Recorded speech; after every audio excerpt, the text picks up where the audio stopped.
Welcome to the Northumbria University Skills for Practice website. This video will demonstrate the fundamental principles for using the Mangar elk to help move a person who has fallen or has been found on the ground or floor and who are unable to get themselves up. The Mangar elk is a battery-powered lifting cushion. It is imperative that you refer to the manufacturer's instructions and any relevant local or national policy before carrying out this skill in practice. Before moving anyone who has fallen or been found on the ground or floor, it is necessary to consider the following. Using the safe approach before deciding what you need to do next. Before carrying out any intervention is essentially that you follow organisational policy, so communicating with the person who has fallen, seeking consent, providing relevant information, and if you are trained to do so, complete the ABCDE assessment. If you are not trained to do so, then you'll need to call for medical help before moving the patient or the person on the floor. For this video, a pillow has been placed for the patient comfort and they have been fully assessed. Prior to undertaking the manoeuvre and collecting your equipment, it is important that you decontaminate hands and don appropriate PPE following the organisational policy. Prior to undertaking the manoeuvre, first collect the equipment, which is the Mangar elk.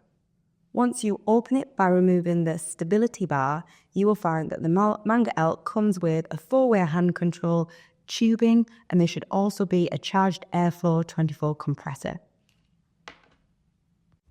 To open the Mangar elk, first remove the cap from the elk stability bar, then you'll be able to roll the elk out. Here you should find your 4-way tubing.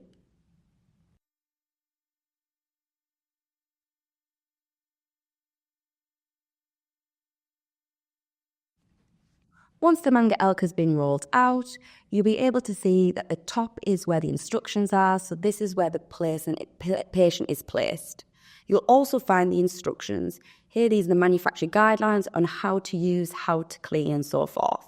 You'll also find the safe work and load of the Mangar elk, which is 450 kilograms. If you're using the elk on a floor or surface that is rough, it is important that the elk is placed on top of a blanket or something similar before inflating to prevent damage to the cushion. Additionally, to maintain stability of the cushion, the elk must be inflated from the bottom cushion up.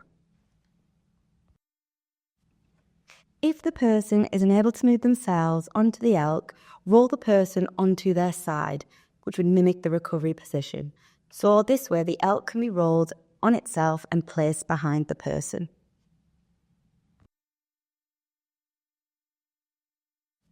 Please note, if the person is obese or has wide hips, at this point you will need to connect the tubing from the handset to the Mangar elk.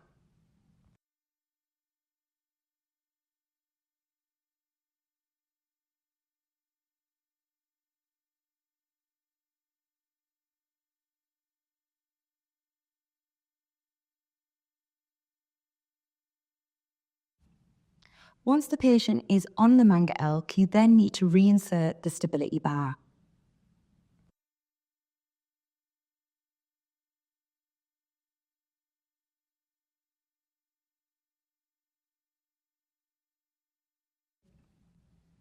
Before proceeding further with the manoeuvre of inflating the Mangar elk, it is important to continue to communicate with your patient so they're aware of what's going to happen next.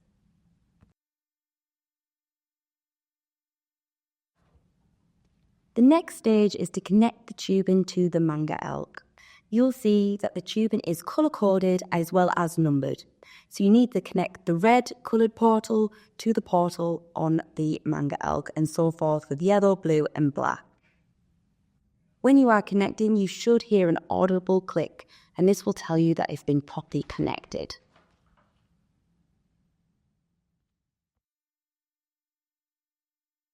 Once the tubing of the 4-way hand controller has been connected to the Mangar elk, you then just need to connect the white end of the tubing of the hand control to the white connector on the airflow 24 compressor. Again, you should hear an audible click when this has been properly connected. Before inflated, please ensure that there is no kinks in the tubing. The manufacturing audit information can be found on the airflow compressor. It is important that you're aware of the audit restrictions and when it was last audited.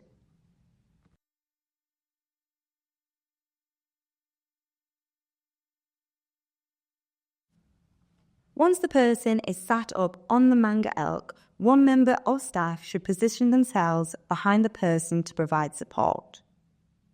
If required, the other staff may offer moral support and should position themselves at the side of the patient and operate the compressor and handset. It is important that you inflate the Mangar elk from bottom to top in order. Therefore, you need to press the number 1 button on your hand controller first, and it needs to be fully inflated. The compressor will cut out automatically when the cushion is fully inflated.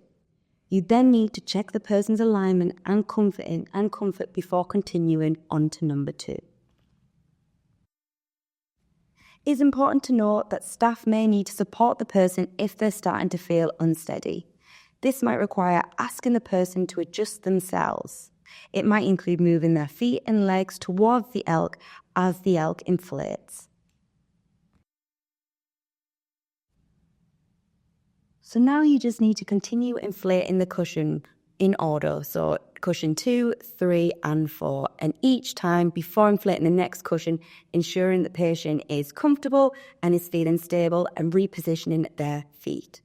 You will find as the cushion starts to inflate that the carers will start to alter their position as well to maintain effective posture. Please note that depending on your patient's height will be dependent on how many cushions that you inflate. For shorter patients, you may only need to inflate 3 cushions rather than 4. Once the Mangar elk is fully inflated, it is important that you switch the compressor off. It is now important that you assist the person from sit to stand following the correct technique. Please note that even though the elk, once inflated, is sturdy, it still has the potential to tip when the person leans forward. It is advisable for staff to support the person by placing a hand on the front of each shoulder before manoeuvring the person.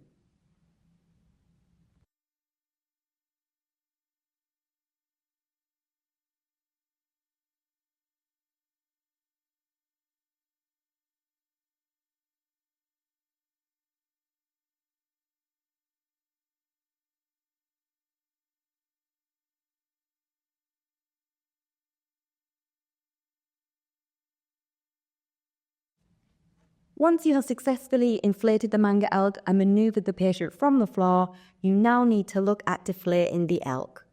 To avoid damage, first disconnect the white-ended tubing from the Airflow 24 compressor. Then simultaneously press each of the 4 buttons 1 to 4 on the hand controller to release some of the air before disconnecting the colour-coded tubing 1 to 4 individually.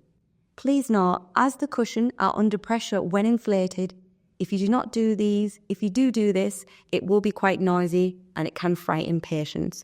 Therefore, the importance of communicating to patients if they're still within the vicinity.